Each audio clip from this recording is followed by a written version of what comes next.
what have you learned about birth order, and what are kind of like I guess the stereotypes, versus like what is true because of the order in which things happen? Right.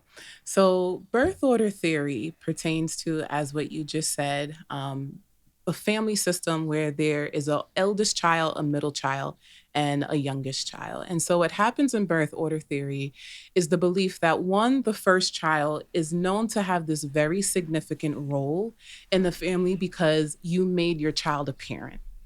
And Mm, so, you are often seen as this star child, this perfect child, the child who, allowed a parent to be a parent. And so sometimes that child gets what they can perceive as the attention the youngest child normally would get, right? And so they would mm, receive a lot of attention in the home.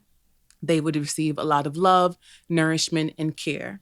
And so what happens is when a second child is born, according to birth order theory, there is this concept called being dethroned.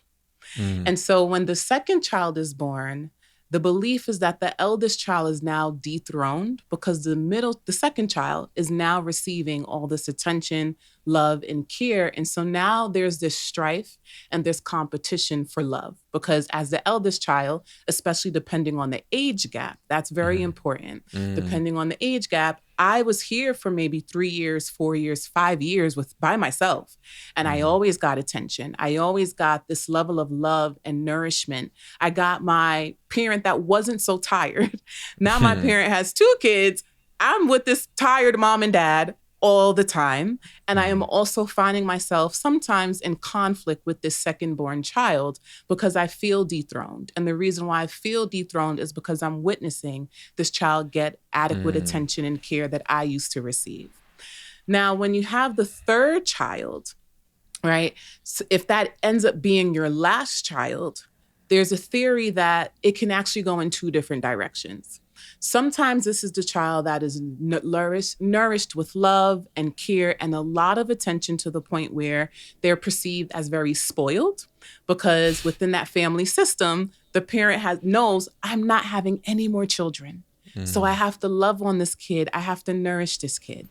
But there's also another concept when it comes to the youngest child within birth order theory, which is sometimes that child may not get that spoiled like attention.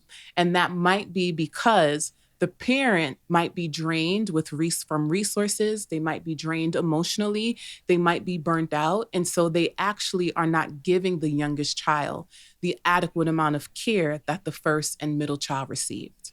And so mm, those stereotypes range, but that's why you have this perception of the eldest child and the middle child is often feeling like the lost child. And that happens also because they're perceived as the child who their role has no significance. So the mm, eldest child, you made your parent a parent. The youngest child, the parent knows this is it. This is my last kid. I have to cherish this moment with the kid. Where the middle child is like, well, what value do I have to you? I didn't make you mm, a parent.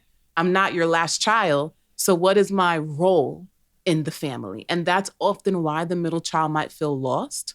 But I think it's also important for parents to remember that the reason why these stereotypes exist is because, right, we also want to pay attention to the parenting dynamics and the way parents choose to parent their children. yeah, So okay, this is not concrete. This is not yeah, a yeah, guarantee that your middle child is always going to feel lost. Your youngest child is always going to be a spoiled, entitled brat. That's not 100% factual.